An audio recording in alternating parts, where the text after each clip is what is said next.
NMR এর full meaning হলো nuclear magnetic resonance. এখানে তিনটে টার্ম আছে, আমরা নাম দেখেই বুঝতে পারতেছি। দেখো, এন এ হলো নিউক্লিয়ার, এম এ হলো ম্যাগনেটিক, আর আর এ হলো তোমার রেজোনেন্স। তাহলে তিনটে জিনিসের সমন্বয়ে তোমার এই জিনিসটা আর কি গঠিত আর কি। তাহলে প্রথমে আমরা নিউক্লিয়ার দেখে আমরা ধারণা করতে পারতেছি যে এটা নিউক্লিয়াসের সাথে কিছুটা তোমার রিলেটেড আছে, এবং ম্যাগনেটিক দেখে আমরা বুঝতে পারতেছি যেটা এখানে কিছু চুম্বক ফিল্ডের বা চুম্বক ক্ষেত্রের কিছু ধারণা এখানে থাকবে। এবং রেজোনেন্স মানে আমরা মূলত এখানে কোয়ান্টাম মেকানিক্সে আমরা যে রেজোনেন্স পড়ছি সেই রেজোনেন্স, আমরা ওই যে জৈব রসায়নে যে রেজোনেন্সগুলো পড়ছি ওগুলো এখানে না। এটা হলো তোমার কোয়ান্টাম মেকানিক্সের রেজোনেন্স, যেখানে তোমার দুইটা শক্তির স্তরের ভিতরে শক্তির এটা সমান হয়, তখন তোমার যেটা হয় সেটা কি মূলত আমরা রেজোনেন্স হিসেবে আর কি কাউন্ট করব। তাহলে দেখি বইতে একটু কি লেখা আছে, তারপর আমি আলোচনা করব তোমাদের বেসিকের জন্য। তাহলে পরমাণু নিউক্লিয়াসের চৌম্বক ধর্মকে ব্যবহার করেই তোমার এনএমআর বর্ণালী বিশ্লেষণের উৎপত্তি হয়েছে। মানে এখানে মূলত পরমাণুর ভিতরে যে নিউক্লিয়াসটা থাকে সেই নিউক্লিয়াসের তোমার যে চৌম্বক ধর্মটাকে ব্যবহার করে তোমার মূলত এনএমআরটা ব্যবহার করেছে। তাহলে এনএমআর বর্ণালী বিশ্লেষণ এককভাবে একটা অত্যন্ত শক্তিশালী এবং নির্ভরযোগ্য পদ্ধতি। এটা তোমার বিভিন্ন ফিল্ডে ব্যবহার করা হয়, যেমন তোমার কেমিস্ট্রি, তারপর প্রাণ রসায়ন, প্রাণীবিদ্যা, চিকিৎসা বিদ্যা, তারপর ভূবিজ্ঞান, অনেক ক্ষেত্রে দেখবা যে এটার এখন আধুনিক যুগে অনেক জায়গায় তোমার ব্যবহার আছে। তাহলে এখানে দেখো, স্পিনযুক্ত পারমাণবিক নিউক্লিয়াস স্পিন অক্ষ বরাবর ক্ষুদ্র দণ্ড চুম্বক রূপে আচরণ করে। আচ্ছা, তাহলে এখানে আমাদের এই যে কনসেপ্টে এনএমআর কনসেপ্টে আমরা যে তোমার নিউক্লিয়াসটাকে কল্পনা করে নিব, সেই নিউক্লিয়াসটা নিজেও তোমার কি করতে পারবে, তার নিজ অক্ষ বরাবর ঘুরতে পারবে, এবং ওকে আমরা একটা দণ্ড চুম্বক আকারে আমরা কল্পনা করে নিব। ঠিক আছে, ফলে ওই নিউক্লিয়াসের মধ্যে চৌম্বক ফিল্ড বা চৌম্বক মোমেন্ট তৈরি হয়।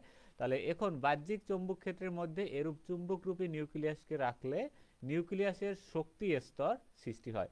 মানে এখন এইটা তো নিজে একটা চুম্বক, আমরা ধরে নিব যে নিউক্লিয়াসটা যেহেতু ঘুরতেছে এটা একটা চুম্বক। এখন এর পাশে আবার যখন আমরা একটা দুইটা ধরো শক্তিশালী একটা চুম্বক আমরা রাখবো, তখন এর ভিতরে আবার শক্তি স্তরের সৃষ্টি হয়ে যায়। একটা তোমার higher energy level, lower energy level, এরকম শক্তি স্তর সৃষ্টি হয়। তখন তোমার ওদের উপরে যখন আমরা রেডিয়েশন ফেলবো, ওই রেডিয়েশন ফেলার সময় ওরা তোমার রেডিয়েশনটা শোষণ করবে। যে যন্ত্রটা আছে ডিটেক্টর, বা যেটা দিয়ে আমরা বর্ণালীগুলো দেখবো, এরকম গ্রাফ, বিভিন্ন আমরা গ্রাফ আঁকবো এই অধ্যায়, এরকম পিক আমরা পাবো। তাহলে এই পিকগুলো আসলে ডিটেক্টর এরকম ধরা পড়ে, যখন বর্ণালীটা শোষণ করে তখন তোমার এরকম একটা পিক দেখা যায়। আবার যখন শক্তি বাড়ে তারপরে এরকম এরকম শক্তি সমান থাকে, এরকম লাইন থাকে। তাহলে এই জিনিসগুলো এই অধ্যায়ে আমরা আঁকা শিখবো। তাহলে আজকে জাস্ট বেসিক জিনিসগুলো, আমরা কিভাবে এনএমআর হয়, কেন হয়, এই জিনিসগুলো নিয়ে আলোচনা করব। আচ্ছা, তাহলে দেখো, এই অবস্থায় উপযুক্ত রেডিয়েশন ফ্রিকোয়েন্সি অঞ্চলের রেডিয়েশন নিউক্লিয়াসের উপর ফেলে, তাই তখন ওইটার উপরে আমাদের একটা নির্দিষ্ট অঞ্চলের আমাদের একটা রেডিয়েশন ফেলতে হবে। যে রেডিয়েশন ফেলার ঘটনা আমরা একেবারে দ্বিতীয় অধ্যায় থেকে পড়ে আসতেছি, যে বিভিন্ন রেডিয়েশন, আলট্রাভায়োলেট, তারপর অতিবেগুনি রশ্মি, ঠিক আছে, এরকম বিভিন্ন রেডিয়েশন এখানে তাহলে এখানে হবে। তাহলে এখানে মূলত নিউক্লিয়াস এনএমআর এর ভিতরে তোমার রেডিওটাই বেশি ব্যবহার করা হয়। আচ্ছা, তাহলে উপযুক্ত রেডিয়েশন অঞ্চলের ফ্রিকোয়েন্সি ব্যবহার করে নিউক্লিয়াসটির উপরে ফেলে রেজোনেন্স ঘটিয়ে যে বর্ণালী তৈরি করা হয় তাকেই তোমার এনএমআর বর্ণালী বলে। একে আরও নাম আছে, তোমার এনএসআরও বলা হয়, কেউ নিউক্লিয় স্পিন রেজোনেন্স বর্ণালী বিশ্লেষণও বলা হয়। আচ্ছা, তাহলে এনএমআর বর্ণালীতে কোনো নিউক্লিয়াস এক বা একাধিক শোষণ রেখা উৎপন্ন করতে পারে। এখন নিউক্লিয়াস কি, ধরো আমার আমার কাছে ধরো হাইড্রোজেনের, তো আমরা হাইড্রোজেন তো অনেকের সাথেই থাকতে পারে, HCl এর থাকতে পারে, তারপরে হাইড্রোজেন নিচে কারণ গ্যাস আকারে থাকতে পারে। এখন দেখা যায় যে এক একটার ক্ষেত্রে তোমার এক একটার এক এক রকম পিক দেখা যায়। ঠিক আছে, আরেকটা কথা মনে রাখতে হবে যে সব নিউক্লিয়াসই বা সব পরমাণুই তোমার এনএমআর অ্যাক্টিভ না। এগুলো বের করার কিছু নিয়ম আছে। কিছু কিছু তোমার এনএমআর অ্যাক্টিভ, অল্প কিছু সামান্য, আর বাকি ম্যাক্সিমাম তোমার পরমাণুই তোমার এনএমআর ইনঅ্যাক্টিভ। যেমন তার ভিতরে আছে হাইড্রোজেন, কার্বন, এরা তোমার এনএমআর অ্যাক্টিভ, মানে বর্ণালী দেবে আর কি, এনএমআর বর্ণালী, আর বাকিরা এনএমআর দিবে না। এখন এদের এদের সাথে যারা থাকবে তাদের উপরে ডিপেন্ড করে যে এরা কোন পরিবেশে আছে বা তোমার এর সাথে কি আছে, এর উপর ডিপেন্ড করে এদের তোমার পিকগুলো আলাদা আলাদা। এই যে এনএমআর পিকগুলো আমরা পাবো, এরকম করে এনএমআর পিক আমরা আঁকবো, এরকম বিভিন্ন এরকম চূড়া আঁকবো, কোনটা বড় কোনটা ছোট, এগুলো আঁকার নিয়ম আছে, এগুলো খুবই সহজ, একবার বুঝলেই হবে। আচ্ছা, এগুলো এখানে বিজ্ঞানীদের নাম দেওয়া আছে, পুরসেল, টরে, পাউন্ড, এগুলা তোমরা একবার চাইলে বই থেকে পড়ে নিবা। নিউক্লিয়ার ম্যাগনেটিক রেজোনেন্স, তাহলে আগে আমাদের এই জিনিসগুলো বুঝতে হলে আগে আমাদের বুঝতে হবে যে পরমাণুর ভিতরে নিউক্লিয়াসটা কিভাবে থাকে বা ইলেকট্রনটা কিভাবে, এগুলো আমরা অনেকেই সবাই জানি। তারপর আমি একটু তোমাদেরকে দেখাচ্ছি। আমরা একটা বেসিক চিত্র আঁকি। দেখো, এখানে একটা আমি ধরলাম যে মাঝখানে একটা নিউক্লিয়াস আছে, এবং এর চারপাশে ধরলাম আমি যে ইলেকট্রনগুলা এরকম করে তার নিজ অক্ষে ঘুরতেছে।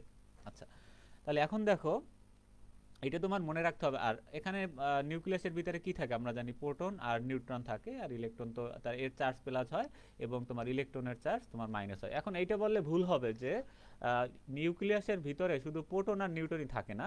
আসলে প্রোটন আর নিউট্রনও অনেকগুলো ক্ষুদ্র ক্ষুদ্র তোমার কণা দ্বারা গঠিত। তাহলে সেই কণাগুলোকে বলা হয় কোয়ার্কস। এই কোয়ার্কসগুলো মিলিত হয়ে তোমার প্রোটন এবং নিউট্রন তৈরি হয়। প্রোটনের চার্জ তোমার জানি প্লাস হয় এবং নিউট্রনের চার্জ আমরা জানি নিউট্রাল বা তোমার শূন্য থাকে। তাহলে আলটিমেটলি পুরো নিউক্লিয়াসের চার্জটা কি থাকে, প্লাস থাকে।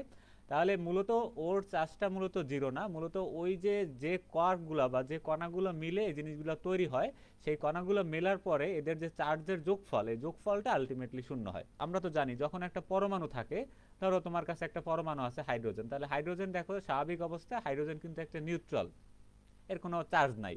যখন এর থেকে আমরা ইলেকট্রন সরাই নিব তখন এর মাথার উপর একটা চার্জ দেখা যাবে, কারণ তাদের ইলেকট্রন এবং নিউক্লিয়াসের চার্জ এবং ইলেকট্রনের ভিতরে তখন ইমব্যালেন্স হয়ে যাবে। কারণ হাইড্রোজেনের ভিতরে আসি একটা ইলেকট্রন, এখন তুমি যদি ইলেকট্রনটাকে নিয়ে যাও তখন তার মাইনাস চার্জটা এখান থেকে কম হয়ে গেছে, তখন এই যে প্লাস চার্জ মাঝখানের যে প্রোটনের যে চার্জটা, সেই প্লাস চার্জের অধিকের কারণে এখানে একটা তোমার চার্জ চলে আসবে। এইটা হলো একেবারে বেসিক কনসেপ্ট, যে কেন আমরা অনেক সময় লিখি না আয়ন আকারে, কেন প্লাস লিখি কেন মাইনাস লিখি, এইগুলোই হলো এখানে মেইন ঘটনা।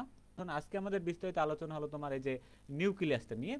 তাহলে এখানে আরেকটা জিনিস মনে রাখো, পৃথিবী যেরকম তোমার সূর্যের চারদিকে ঘুরতেছে, রোটেশন করতেছে, এখন কিন্তু পৃথিবীও কিন্তু নিজ অক্ষের ভিতরে আবার ঘুরতেছে।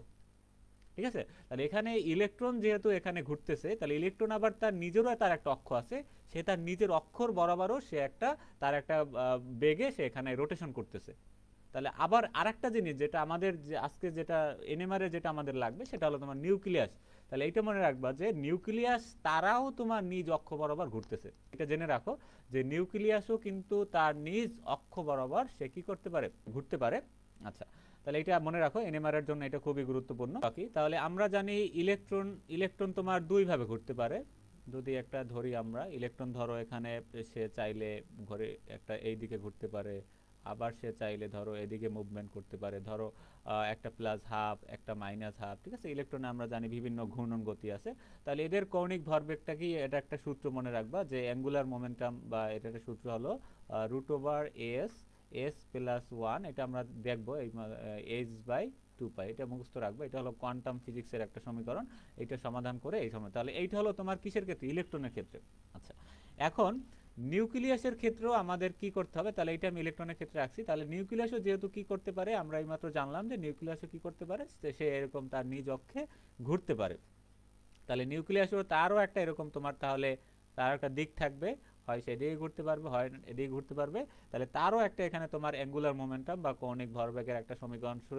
তাহলে এটাকে আমি তোমাদের বোঝার সুবিধার্থে I+1 তারপর h/2π আকারে প্রকাশ করলাম। তাহলে এটা হলো তোমার অ্যাঙ্গুলার মোমেন্টাম, বা তোমাদের বইতে কৌণিক ভরবেগ আকারে মনে দেওয়া আছে। আচ্ছা, তো এখানে আই হলো তার স্পিন, তোমার স্পিন কোয়ান্টাম নাম্বার। আই হলো তার স্পিন কোয়ান্টাম নাম্বার, এটা মনে রাখবা, স্পিন কোয়ান্টাম নাম্বার, এটা মনে রাখবা। আচ্ছা, তাহলে যাদেরই তোমার স্পিন কোয়ান্টাম নাম্বার আছে তাদের আবার আরেকটা জিনিস এর সাথে আছে, সেটা হলো তোমার ম্যাগনেটিক কোয়ান্টাম নাম্বার। তাহলে ম্যাগনেটিক কোয়ান্টাম নাম্বার দ্বারা তুমি কি নির্ণয় করতে পারবা, যে এখানে তো নিউক্লিয়াসটা ঘুরতেছে কিন্তু সে কোন ডাইরেকশনে ঘুরতেছে সেই জিনিসটা আমরা বের করতে পারবো যে ম্যাগনেটিক কোয়ান্টাম নাম্বার দ্বারা। হয় সে ডান দিকে, হয় সে বাম দিকে, নয় উপরে নাকি নিচে, এখন কোন ডাইরেকশনে সে ঘুরতেছে এইটা আমাদের বের করতে হলে আমাদের ম্যাগনেটিক কোয়ান্টাম নাম্বারগুলো জানতে হবে। ঠিক আছে, তাহলে এগুলো আমরা দেখবো পরবর্তী ক্লাসগুলোতে ধাপে ধাপে কিভাবে বের করা যায়। আচ্ছা, এখন আমরা জানি যে নিউক্লিয়াসের, এটা আমরা ধরলাম যে ইলেকট্রনের তোমার স্পিন কোয়ান্টাম নাম্বার, এটা হলো ইলেকট্রনের স্পিন কোয়ান্টাম নাম্বার। এগুলো একটু ভালোভাবে তোমাদের বুঝে, এগুলো হলো বেসিক। তাহলে ইলেকট্রনের কোয়ান্টাম নাম্বার আমরা জানি, ইলেকট্রন হলো হাফ। এখন এটার ম্যাগনেটিক কোয়ান্টাম নাম্বার আমরা যদি বের করি, তাহলে এটা যদি বের করি তাহলে ম্যাগনেটিক কোয়ান্টাম নাম্বার তার দুই ভাবে হতে পারে, হয় এখানে সে প্লাস হাফ হবে অথবা সে মাইনাস হাফ হবে। তাহলে মানে ইলেকট্রনেরটা তো আমরা জানি যে ইলেকট্রন হয় ঘড়ির কাঁটার দিকে অথবা ঘড়ির কাঁটার বিপরীতে, এরকম দুইটা তার দিক আছে ঘোরার জন্য। ঠিক আছে, আচ্ছা, তাহলে কিন্তু নিউক্লিয়াসের ক্ষেত্রে এই জিনিসটা তোমার ফিক্স না যে সে এরকম কখন ঘুরবে, কোন দিকে ঘুরবে, কারণ কি দেখো, কারণ প্রত্যেকটা নিউক্লিয়াসে তোমার আলাদা আলাদা জিনিস আছে। ধরো একটার ভিতরে যে প্রোটন আছে অন্যটার ভিতরে প্রোটন বেশি আছে, আরেকটার ভিতরে ধরো প্রোটন কম আছে, ঠিক আছে, এরকম। তাহলে সবগুলো ফিক্স না, কিন্তু ইলেকট্রনের ভিতরে কিন্তু এটা ফিক্সড। তাহলে এই জন্য আমাদের শুধু প্লাস হাফ মাইনাস হাফ এটা মনে রাখলেই হবে। কিন্তু যখন নিউক্লিয়াস ঘুরবে, নিউক্লিয়াসের ক্ষেত্রে তোমার এই যে আই এর মানটা তোমার ফিক্স না, মানে স্পিন কোয়ান্টাম নাম্বারটা, মানে স্যার কতগুলা তার মানে কতভাবে সে ঘুরতে পারবে এই কোয়ান্টাম নাম্বারটা, এটা তোমার ফিক্স না। এটা তোমার বিভিন্ন, এটা ডিপেন্ড করে সে কোন নিউক্লিয়াস সেইটার উপর ডিপেন্ড করে, মানে কার নিউক্লিয়াস। আচ্ছা, কারণ এখানে তোমার প্রোটন এবং নিউট্রন সবার ক্ষেত্রে এক না, এটা তোমার আলাদা আলাদা হয়। একটা সূত্র আছে তোমার 2i প্লাস 1, এটা হলো সে কতভাবে ঘুরতে পারে। কোয়ান্টাম আমি যদি হাফ ধরি তাহলে 2 2 কাটা, তাহলে ইকুয়াল টু, তাহলে 1 প্লাস 1 ইকুয়াল টু হবে তোমার 2, মানে তার ঘূর্ণনের দিক আছে তার দুইটা, ঠিক আছে। তাহলে একটাকে আমরা ধরো এম এস ইকুয়াল টু আমি ধরলাম যে একটা প্লাস হাফ আর একটা ধরো মাইনাস হাফ, এরকম। তাহলে এরকম আমরা যে এম এর মানটা এভাবে করে আর কি বের করতে পারি, যে 2i প্লাস 1, এটা একটা সূত্র। এগুলা তোমাদের বইতে বিস্তারিত লেখা আছে, এগুলো আমি দেখাবো। আমরা জানি ইলেকট্রন নিউক্লিয়াস তাহলে উভয় কি করতে পারে, তার নিজ অক্ষ বরাবর কিন্তু ঘুরতে পারে।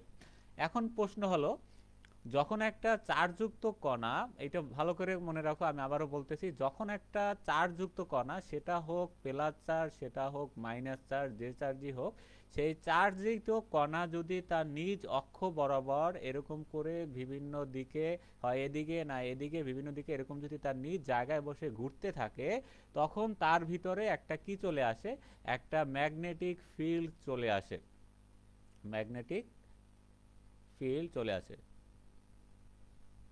বানান ভুল হতে পারে। আচ্ছা আচ্ছা, তাহলে দেখো, তাহলে কি বলছে, যে কোনো চার্জিত কণা যখন তার নিজ অক্ষে এরকম করে রোটেশন করবে, ঘুরবে, তখন তার ভিতরে একটা ম্যাগনেটিক ফিল্ড, মানে সে একটা ছোট চৌম্বকের মতো আচরণ করবে। যেটি তোমাদের বইতে এইমাত্র দেখলাম, যে নিউক্লিয়াসটা এখানে একটা ছোট চৌম্বকের মতো আচরণ করে। চৌম্বকের যেরকম আমাদের জানি মেরু আছে, একটা একটা নর্থ একটা সাউথ, আমরা জানি চৌম্বকের এরকম মেরু থাকে। তাহলে এরকম এখানে নিউক্লিয়াসটারও দুইটা মেরুতে তার কনভার্ট হয়ে যাবে, যখন নিউক্লিয়াসটা তার নিজের দিকে ঘুরতে পারবে বা রোটেশন হতে পারবে, ঠিক আছে, এটা মনে রাখবা। তাহলে চার্জযুক্ত কণা যদি স্পিন করে বা রোটেশন করে, তাহলে এর ভিতরে একটা ম্যাগনেটিক ফিল্ডের তৈরি হয়। সেই ম্যাগনেটিক ফিল্ডটা মানে সে একটা চুম্বক রূপে আচরণ করবে। সে চুম্বকের দুইটা দিক থাকবে, একটা হলো তোমার নর্থ, একটা তোমার সাউথ, এরকম করে দুইটা দিক থাকবে। আচ্ছা, তাহলে আমরা কি বুঝলাম, যে এখানে মাঝখানে যে নিউক্লিয়াসটা আছে, সেই নিউক্লিয়াসটা ঘুরতে পারে এবং তার ভিতরে সে নিজ অক্ষ বরাবর এরকম ঘুরতে পারে এবং অনেকভাবে তার রোটেশনটা হতে পারে।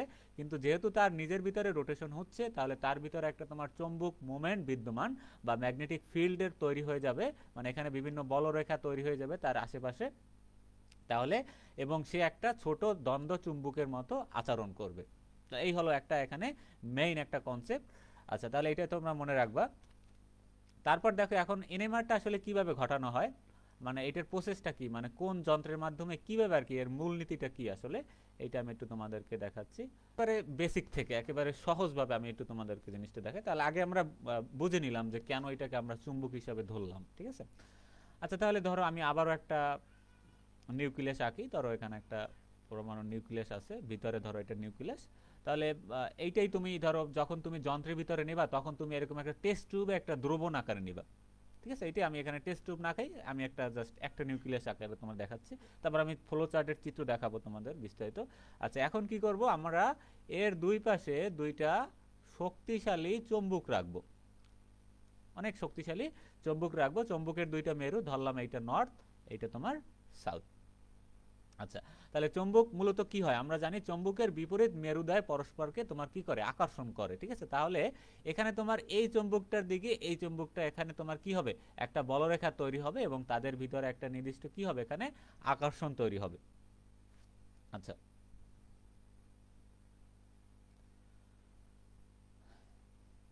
ঠিক আছে।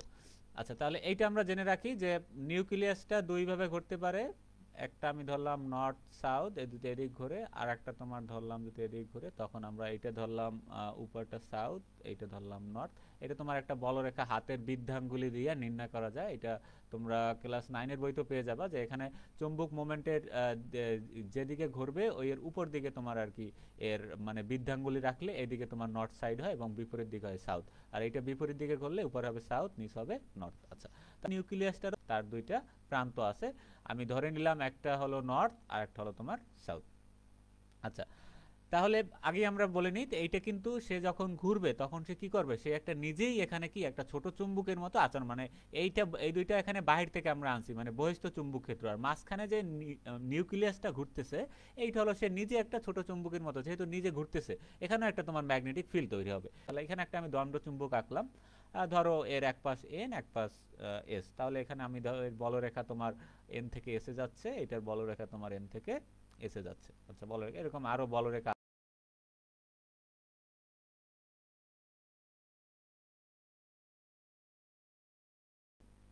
আচ্ছা, এখন এর পাশে ধরো আমি আরো দুইটা ছোট ছোট দণ্ডচুম্বক রাখলাম, একটা তোমার ধরো এখানে সাউথ, একটা তোমার নর্থ, একটা তোমার এখানে ধরলাম এস, এখানে ধরলাম এন। আশা করি তোমরা সবাই বুঝতেছো।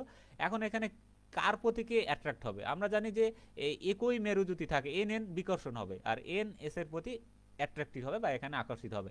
তাহলে এখানে দেখো এস এস এন এর প্রতি আকর্ষণ হবে, আর এখানে এই যে এন এস এর প্রতি আকর্ষণ, তখন কি হবে, এই যে ওরা একটা আকর্ষণ করে তখন ইনস্ট্যান্টলি এই চুম্বকটা তোমার ঘুরে সোজা হয়ে যাবে, তখন তোমার এই বরাবর চুম্বকটা ঘুরে যাবে। আশা করি তোমরা সবাই বুঝতেছো, কারণ এখানে ঘুরে যাবে, তাহলে ঘুরে গেলে এই প্রান্তে এস হয়ে যাবে আর এই প্রান্তে এন হয়ে যাবে।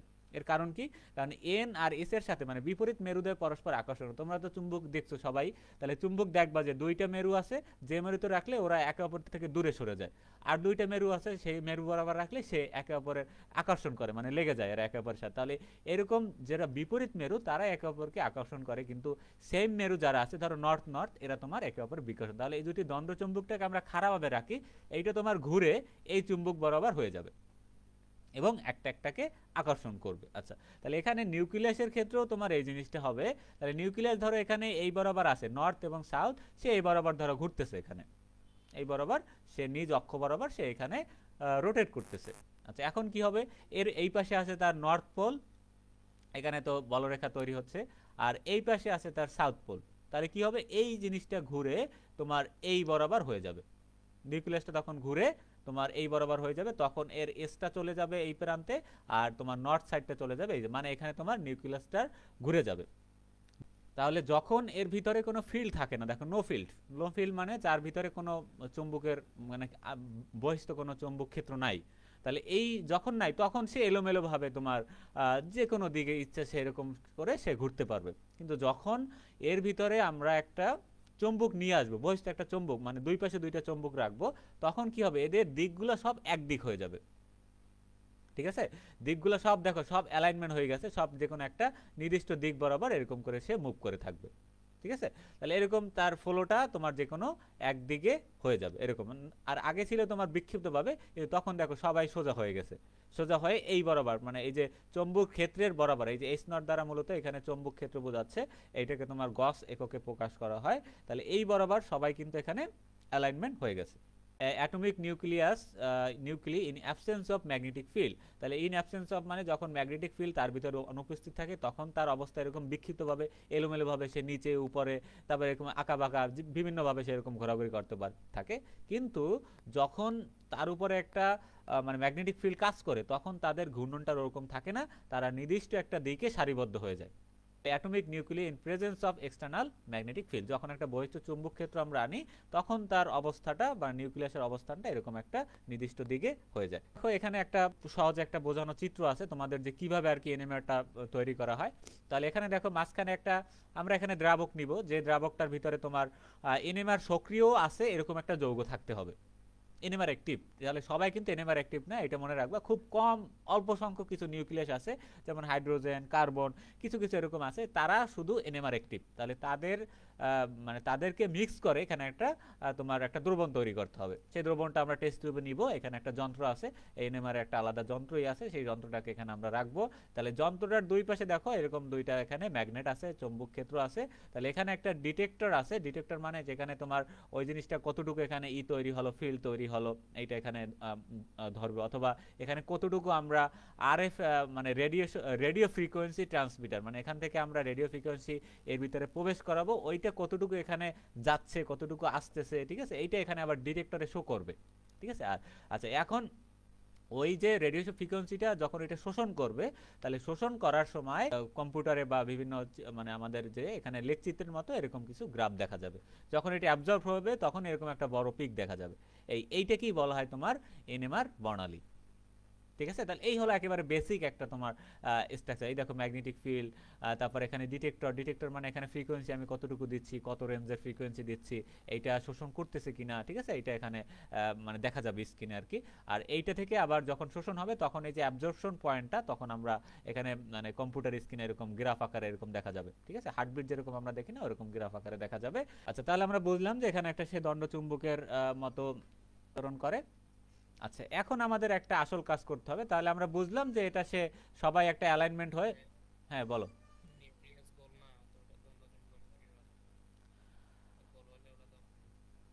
হ্যাঁ, ওটাকে আমরা ধরে নিব, জাস্ট কল্পনা করে নিব। ঠিক আছে, মানে গোল তো ঠিক আছে, গোল না, ওটা শেপটা অনেক সময় ডিম্বাকৃতি বা বিভিন্ন শেপের হতে পারে, কিন্তু মানে গোলই আর কি আমরা ধরি ম্যাক্সিমাম ক্ষেত্রে। কিন্তু এদের যখন এই যে দেখো ধরো একটা নিউক্লিয়াস, কিন্তু এইটারই ধরো দুইটা মেরু হয়ে যাবে, তখন ধরো এই পাশটা হয়ে যাবে তোমার এস, এই পাশটা হবে নর্থ। জাস্ট আমরা একটা চুম্বকের মতো কল্পনা করব।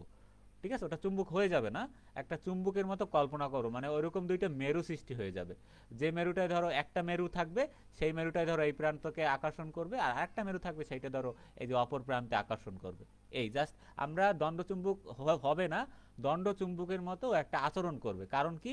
কারণ যেহেতু এ ঘুরতেছে, এ ঘোরা মানে কি, এর চারপাশে তোমার একটা এরকম চারপাশে তোমার একটা ম্যাগনেটিক ফিল্ড তৈরি হয়ে যাচ্ছে এখানে। ঠিক আছে, মানে একটা চুম্বক ক্ষেত্র তৈরি হয়ে যাচ্ছে। যখন কোনো চার্জিত কণা একটা নির্দিষ্ট অক্ষ বরাবর তার নিজ অক্ষ বরাবর এরকম ঘুরে, তখন সেও একটা চুম্বকের মতো আচরণ করা শুরু করে দেয়। মানে সে একটা নিজে দণ্ড চুম্বকের মতো আচরণ করে। জাস্ট এখানে চুম্বক দ্বারা বোঝানো হচ্ছে তার এই যে রোটেশনটা তখন চেঞ্জ হয়ে যাবে। সে এলোমেলোভাবে না ঘুরে সে একটা নির্দিষ্ট দিক বরাবর সে ঘুরতে থাকবে। সেই দিকটা হবে তার এই যে চুম্বক যে বরাবর আমরা রাখছি সেই বরাবর হবে তার দিকটা, মানে সবাই একটা সিরিয়ালে চলে আসবে, এলোমেলোভাবে না ঘুরে নিউক্লিয়াসগুলো সবাই একটা নির্দিষ্ট জায়গায় চলে আসবে। আচ্ছা, তাহলে সবাই নির্দিষ্ট জায়গায় চলে আসলো। চলে আসার পর এখন আমাদের কাজ হলো, হ্যাঁ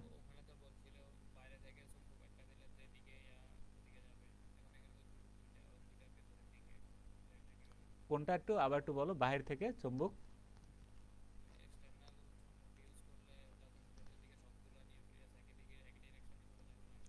হ্যাঁ হ্যাঁ হ্যাঁ হ্যাঁ, ঠিক আছে, হ্যাঁ বুঝতে।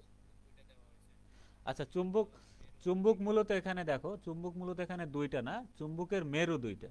ঠিক আছে, ধরো চুম্বকে একটা চুম্বককে আমরা দুইটা এরকম ধরো ইউ শেপের একটা চুম্বক আছে, তাহলে মেরু দুইটা, মানে এখানে ধরো এটা নর্থ সাইড, এইটা ধরো এখানে এস সাইড।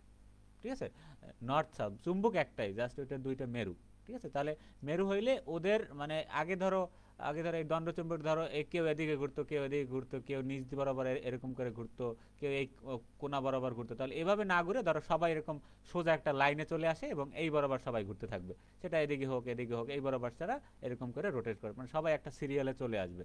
দ্রবণের ভিতরে যে জিনিসগুলো আছে বা যে পদার্থগুলো বা যে যৌগগুলো আছে তাদের ভিতরে যে নিউক্লিয়াসগুলো আছে, তাহলে সব নিউক্লিয়াসটার অ্যালাইনমেন্টটা তোমার চৌম্বক ক্ষেত্র বরাবর ওরকম সোজা হয়ে যাবে। তাহলে আর সে বিক্ষিপ্তভাবে না ঘুরে সবাই একটা নির্দিষ্ট সিরিয়ালে ঘুরতে থাকবে। আচ্ছা, তাহলে একটা সিরিয়ালে আমরা সবাইকে নিয়ে আসলাম। এখন কি হবে? এখন একে আমাদের বাহির থেকে একটা আমাদেরকে একে রেডিও ফ্রিকোয়েন্সি আমাদেরকে একে দিতে হবে, মানে একটা শক্তি তাকে দিতে হবে।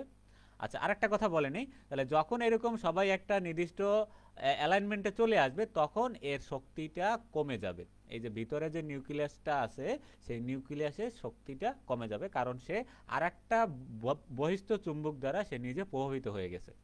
আচ্ছা, এখন তাকে শক্তি দেওয়ার জন্য আমরা কি করব? এখানে একটা নির্দিষ্ট কম্পাঙ্কের রেডিয়েশন ফ্রিকোয়েন্সি আমরা এখানে ফেলবো। তাহলে এখন আমরা কি করব? বাহির থেকে একটা আমি নির্দিষ্ট ফ্রিকোয়েন্সির ধরো এখানে একটা নির্দিষ্ট ফ্রিকোয়েন্সির একটা আমি তরঙ্গ দৈর্ঘ্য এখানে ফেলবো। এখানে আমি ধরে নিলাম একটা একটা রেডিয়েশন। আচ্ছা, তাহলে রেডিয়েশন ফেলবো।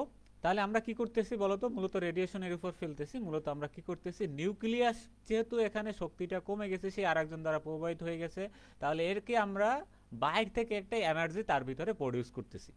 ঠিক আছে, আচ্ছা আমি যদি একটা গ্রাফ আঁকি দেখো, তাহলে এই হলো তার মানে ফ্রি নিউক্লিয়াস, যখন তার উপরে কোনো তোমার মানে কোনো ফিল্ড ছিল না, চৌম্বক ফিল্ড ছিল না। এইটা হলো ধরো, এইটা আমি ধরে নিলাম, এবং যখনই চৌম্বক ক্ষেত্র দেওয়া হলো তখন তার ফিল্ডটা মানে এটা কমে গেল, শক্তিটা কমে গেল, তখন আমি ধরে নিলাম তার এটা ঘূর্ণনের দিক এইটা। আচ্ছা আচ্ছা, এখন বহিস্থ স্তরে যখন একটা রেডিয়েশন ফেলা হবে, এটা একটু খুবই ভালো করে সবাই একটু কেয়ারফুলি শোনো।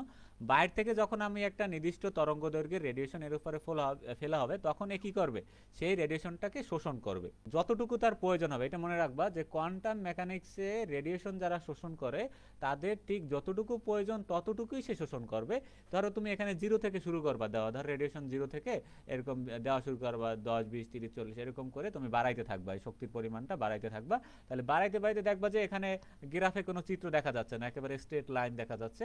কিন্তু একটা পর্যায়ে যখন চলে আসবে, ধরো এখানে আমি ধরে নিলাম যে ধরো 500 মেগাহার্টজ যখন আমরা এখানে দিব, তাহলে যখন এইটার ফ্রিকোয়েন্সিটা, তখন দেখা যাবে যে ধরো এটা শোষণ করছে, এই নিউক্লিয়াসটা শোষণ, কারণ সব নিউক্লিয়াস একই ধরনের তরঙ্গ দৈর্ঘ্য শোষণ করে না, এক একটা রেঞ্জ এক এক রকম, যার যে রেঞ্জ সে সেইটা শোষণ করবে, কেউ 100, কেউ 200, কেউ 500, যার যেটা মানে ক্ষমতা সে সেইটা শোষণ করে। ধরো আমরা 500-তে চলে আসার পরে আমরা বাড়াতে বাড়াতে তখন একজন কি করলো, রেডিয়েশনটা শোষণ করলো। তাহলে শোষণ করলে এখানে কি হবে, শোষণ করলে এই যে নিউক্লিয়াসের যে এখানে তার দিকটা কোন দিকে ছিল, ধরো এদিকে ছিল সাউথ, এদিকে ছিল নর্থ, নিউক্লিয়াসের ধরো ঘূর্ণনটা এরকম বরাবর ছিল। তাহলে এখন কি হবে, তার এই যে ঘূর্ণনটা সে এই যে চুম্বক ফিল্ডের বিপরীত দিকে হয়ে যাবে। কখন হয়ে যাবে, যখন আমরা এর উপরে বাহির থেকে তোমার উচ্চ শক্তির একটা রেডিয়েশন তাকে প্রডিউস করব, ঠিক আছে, প্রডিউস করার ফলে এর রোটেশনটা ঘুরে যাবে। আগে যে এরকম তার রোটেশনটা কমে গেছিল, এখন বাহির থেকে দেওয়ার পরে যতক্ষণ না পর্যন্ত এই সে একটা মিনিমাম একটা এনার্জি পাচ্ছে, যে ঘুরে যাওয়ার জন্য তার একটা মিনিমাম এনার্জি লাগবে, মানে চৌম্বক ক্ষেত্রের বিপরীতে যাওয়ার জন্য তার একটা এমন একটা রেঞ্জ লাগবে, যেই রেঞ্জে যাওয়ার সাথে সাথে সে কি করবে, একটা হায়ার লেভেলে তার ধাপান্তরটা হয়ে যাবে, মানে মোট কথা হলো তার দিকটা ঘুরে যাবে। মানে এখানে আগে সাউথ আর নর্থ ছিল, এখানে নর্থ আর সাউথ এরকম করে তার বিপরীত দিকে এরকম করে ঘুরে যাবে। তাহলে ঘুরে যাওয়ার ফলে কি হবে, এখানে সে হাই এনার্জি, ঘুরে যাওয়া মানে কি, আমরা এখানে বলবো যে হাই এনার্জি, আর আগে ছিল তার লো এনার্জি। আচ্ছা, তখন এটা ঘুরে যাবে, যখন তার রেডিয়েশন তোমার এখানের এই ঘুরে যাওয়ার জন্য তার যে শক্তি দরকার এবং এখানে আমাদের যে শক্তি দিছি, এই শক্তি দুইটা যখন একে অপরের সাথে ম্যাচ হবে, ধরো এখানে আমার লাগবে 200 এবং এখান থেকে আসছেও যখন 200, এবং সে তার ঘুরে যাওয়ার জন্য নির্দিষ্ট পরিমাণ একটা শক্তি সে পেয়ে গেছে, তার মানে তার শক্তির সাথে ওই যে রেডিয়েশনের শক্তিটা ম্যাচ হয়ে গেছে, তখনই এইটাকে সে কি করবে, সে তার বিরুদ্ধে গিয়ে সেইটা ঘুরে যেতে পারবে। আর যখনই এই শক্তিটা ম্যাচ হবে, মূলত এইটা মনে রাখবা যে যখনই এই শক্তিটা ম্যাচ হবে, তখনই মূলত এইটাকেই বলা হয় তোমার রেজোনেন্স। দুইটা যখন মিলিত হবে বা একসাথে ম্যাচ হয়ে যাবে, তখনই ওইটাকে বলা হবে তোমার, এই যে আমরা রেজোনেন্স পড়তেছি NMR, এই যে আর অংশটুকু হলো এই যে রেজোনেন্সটার কথাই এখানে বলা হচ্ছে। আচ্ছা, তাহলে আমরা কি বুঝলাম, তাহলে যতক্ষণ পর্যন্ত সে শক্তি শোষণ করবে না, তাহলে আপাতত তুমি দিতে থাকবে শক্তি শোষণ করবে না, যতক্ষণ না পর্যন্ত তার নির্দিষ্ট একটা তার রেঞ্জ আছে, ধরো 200 বা 500, সেই রেঞ্জ পর্যন্ত তুমি তাকে না দিচ্ছ। যখন এটা ম্যাচ হয়ে যাবে বা এখানে একটা রেজোনেন্স ক্রিয়েট হয়ে যাবে, তখনই সে কি করবে, সে ওই চৌম্বক ক্ষেত্রের বিপরীতে সে ঘুরে যাবে।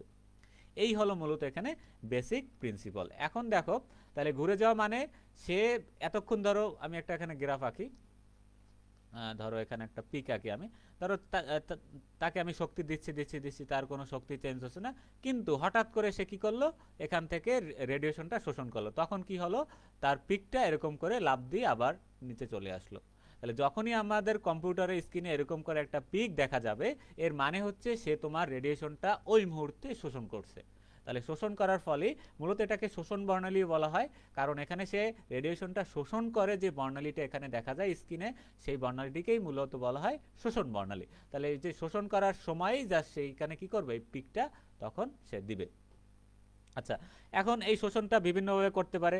এখন নিউক্লিয়াসটা বিভিন্ন পরিবেশে থাকতে পারে। পরিবেশ বলতে আমি কি বোঝাচ্ছি, ধরো এখানে হাইড্রোজেনের কথা বলতেছি, হাইড্রোজেন নিউক্লিয়াস, তাহলে হাইড্রোজেন বিভিন্ন অনেকজনের সাথে থাকতে পারে। যখন সে অক্সিজেনের সাথে থাকবে, তখন সে এক ধরনের পিক সে কম্পিউটারে দিবে, যখন সে ক্লোরিনের সাথে থাকবে তখন সে এক ধরনের পিক দিবে, কারণ এক এক ক্ষেত্রে সে এক এক ধরনের রেডিয়েশন শোষণ করবে, কখনো বেশি কখনো কম। এইভাবেই তোমার দেখা যাবে যে তার পিকটা এরকম কখনো বড় হচ্ছে, কখনো ছোট হচ্ছে, কখনো আবার অনেক বড় হচ্ছে, কখনো ছোট হচ্ছে, এভাবে করে আমাদের স্ক্রিনে দেখা যাবে। তারপরে স্ক্রিনে যে আমরা জিনিসটা দেখবো, এটাকে বলা হয় তোমার যে গ্রাফ, তাহলে গ্রাফে এরকম করে বিভিন্ন ডিটেক্টরে দেখা যায়। তাহলে এই হলো আমাদের বেসিক প্রিন্সিপাল তোমার এনএমআরে, একেবারে সহজভাবে বুঝতে গেলে আমরা যে জিনিসটা বুঝি সেটাই হলো এইটা। তাহলে এখানে তিনটা জিনিস কাজ করবে, একটা তোমার হলো নিউক্লিয়াসের যে ঘূর্ণনটা ওইটা একটা দণ্ড চুম্বকের মতো আচরণ করবে, চুম্বকের যেরকম ধর্ম আছে ও সেরকম ধর্ম প্রদর্শন করবে। আর দ্বিতীয়টা হলো এখানে একটা চুম্বক ফিল্ড আনতে হবে বাইরে থেকে। তৃতীয় ঘটনাটা হলো এখানে একটা বাইরে থেকে রেডিয়েশন দিতে হবে এবং একটা রেজোনেন্স ক্রিয়েট হবে, এবং এই রেজোনেন্স ক্রিয়েট হওয়ার ফলে এখানে সে শক্তিটা শোষণ করবে, এবং শোষণ করার ফলে সে এখানে কি করবে, তোমার এখানে বর্ণালী রেখা এরকম উঁচু নিচু এরকম পিক দেখা যাবে। এই হলো তোমার এনএমআর বর্ণালী। আর ইএসআরটা সেটা আমরা পরবর্তী, ইএসআরটা হলো ইলেকট্রন নিয়ে কথাবার্তা, আর এনএমআর যেটা হলো সেটা তোমার মূলত নিউক্লিয়াস নিয়ে কথাবার্তা। আর কোয়ান্টাম মেকানিক্সে মনে রাখবা, তাহলে এখানে সবকিছুই হলো কোয়ান্টাম মেকানিক্সের কথাবার্তা আমি বলতেছি। কোয়ান্টাম মেকানিক্সে একটা জিনিস তোমাদের বলছিলাম এর আগে, যে সবকিছু এখানে কোয়ান্টাইজড আকারে থাকে। কোয়ান্টাইজড মানে হলো সহজে মনে রাখবা যে ফিক্সড থাকে। এখানে সে কতটুকু শোষণ করবে এটা কিন্তু তার ফিক্সড, মানে তার সে এটার বেশিও করবে না এটার কমও করবে না। তাহলে এটা যেহেতু কোয়ান্টাম মেকানিক্স ধারণা, মানে সেখানে যে যতটুকু তোমার রেডিয়েশন শোষণ করবে তার এইটা তোমার ফিক্স করা থাকে। ঠিক আছে, এটা মনে রাখো, এইটাকেই বলা হয় কোয়ান্টাইজড অবস্থা বা ফিক্সড। তাহলে মাঝখানে নিউক্লিয়াসের জায়গায় আমরা একটা টেস্ট টিউব কল্পনা করব। এই টেস্ট টিউবের ভিতরে তোমার বিভিন্ন দ্রব্য থাকবে, সেই দ্রবণের ভিতরে আবার নিউক্লিয়াস থাকবে, সেই নিউক্লিয়াসগুলোর ঘটনাই হলো এই যে ঘটনাটা। তবে ওইটার উপর আমাদের রেজোনেন্স ফেলতে হবে, রেজোনেন্স ফেলার পর তোমার এরকম পিকগুলা দেখা যাবে।